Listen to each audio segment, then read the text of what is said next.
2 weeks later, the judge issued his official ruling. The original will was declared completely void.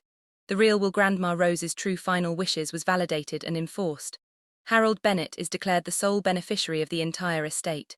That included the house, the land, which was 12 acres worth over $400,000, the savings, which totaled $180,000 after Patricia's theft was recovered, and all personal property including the jewelry. Patricia was ordered to return every single item she had taken. Bryce and Vanessa lost their inheritances entirely. The judge ruled they were complicit by staying silent when they knew the truth. Additionally, Patricia now faced serious criminal charges: forgery, fraud, theft, conspiracy. Her lawyer said she was looking at 3 to 5 years in prison. I walked out of the courthouse into bright sunshine. Reporters shouted questions at me. I ignored all of them. Marcus shook my hand firmly. "You did it, Harold, you won," I nodded slowly, but victory felt strange, bittersweet, lonely. I had won everything Grandma wanted me to have, but I had lost my entire family in the process. Was it worth it? I honestly did not know. I visited Grandma Rose's house for the first time as its rightful owner. Patricia had been living there, but she was ordered out immediately. The locks had been changed by the court. Inside, everything was exactly as Grandma left it. Her favorite reading chair by the window, her handmade quilt on the couch, her photographs on every wall, but Patricia had left destruction everywhere as a final act of spite. Broken picture frames, slashed couch cushions, garbage scattered across the floors. I spent the entire day cleaning. As I worked, I found things Patricia had missed: letters Grandma wrote but never sent, photo albums from my childhood, a recipe box with notes in her beautiful handwriting. In the back of her bedroom closet, I found a small wooden box. Inside was a letter addressed to me in Grandma's hand. "Harold, if you are reading this, you won. I knew you would. You are strong like your grandfather was. I am so proud of you, sweetheart. Live in this house, be happy here. Fill it with love again. Love, Grandma Rose." I sat down, heel. That weekend I understood what family really meant. It is not about blood, it is about showing up. 3 months later, Patricia's criminal trial concluded. She pleaded guilty to avoid a longer sentence. At the sentencing hearing, the prosecutor presented the full scope of her crimes: the forged will, the stolen funds, the destruction of property, the conspiracy with Bernard Stone. Family members were allowed to speak if they wanted to. Bryce stayed silent in the back row. Vanessa did not even show up, but I stood up. I walked to the front. I faced Patricia for what I knew would be the last time.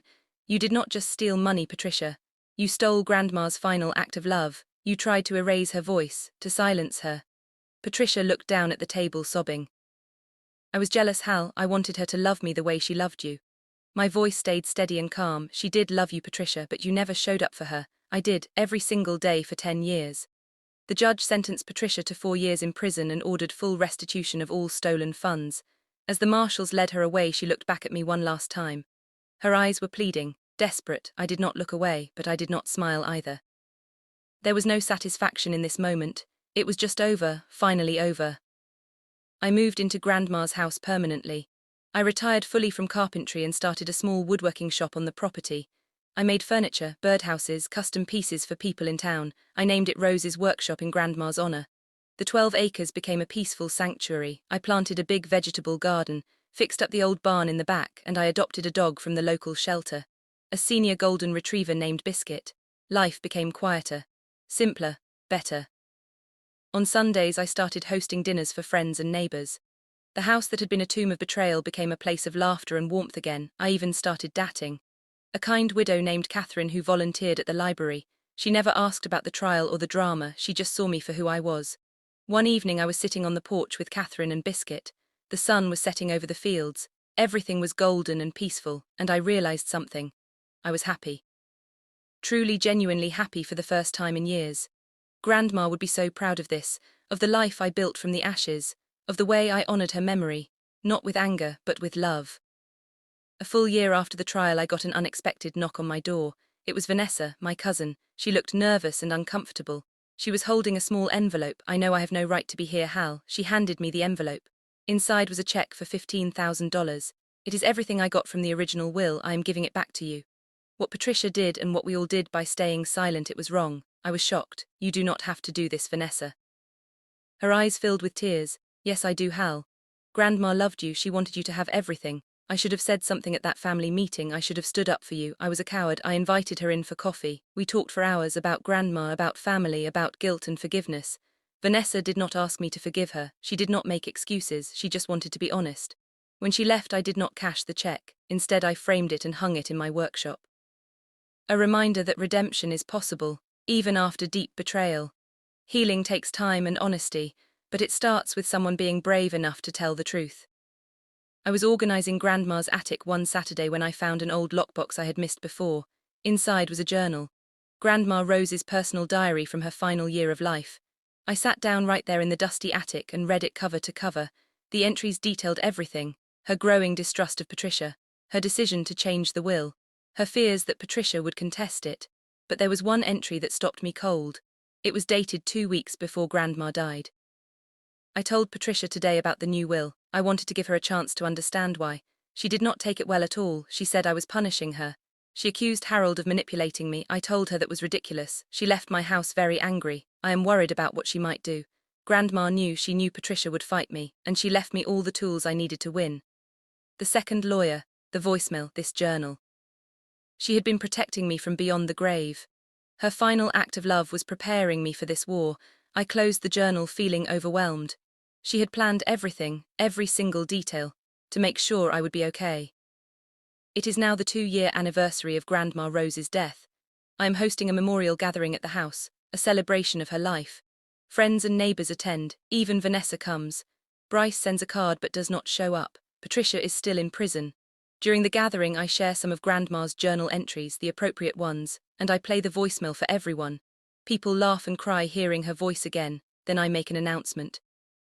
I am establishing the Rose Bennett Community Fund, using part of my inheritance to help local families with medical expenses and caregiving costs. It is exactly what Grandma would have wanted. As the sun sets, I stand in the garden Grandma loved. It is in full bloom now. I think about the entire journey, the betrayal, the fight, the victory. It was never really about money. It was about honoring someone who gave me everything. I whisper to the sky, I did it, Grandma. I fought like you told me to, and I won. A gentle breeze rustles the leaves. Somewhere I know she is smiling. And for the first time in years I feel complete, whole, at peace. Thank you for watching my video. The story you have just heard is a beautiful American revenge story I heard long ago. I am telling you to wake your minds to family loyalty, honesty, and how we should honor those who sacrifice everything for us. Grandma Rose saw the truth in Harold's heart. She knew who truly loved her. If you were Harold, would you have fought for the truth? Or would you have walked away quietly to keep the peace? Would you use your victory to build something beautiful like he did, or would bitterness consume you? I want to know your opinion because every story is like a mirror that shows us who we really are. What would you do if your own family betrayed you like this? Tell me in the comments. Your answer matters. Your story matters. God bless you, and may truth always guide your path. Meanwhile, on the final screen, I am leaving you with one of the channel's most beloved Revenge Vault stories. I am sure they will surprise you and keep you thinking long into the night. Thank you for staying with me until this moment. Thank you for watching my video.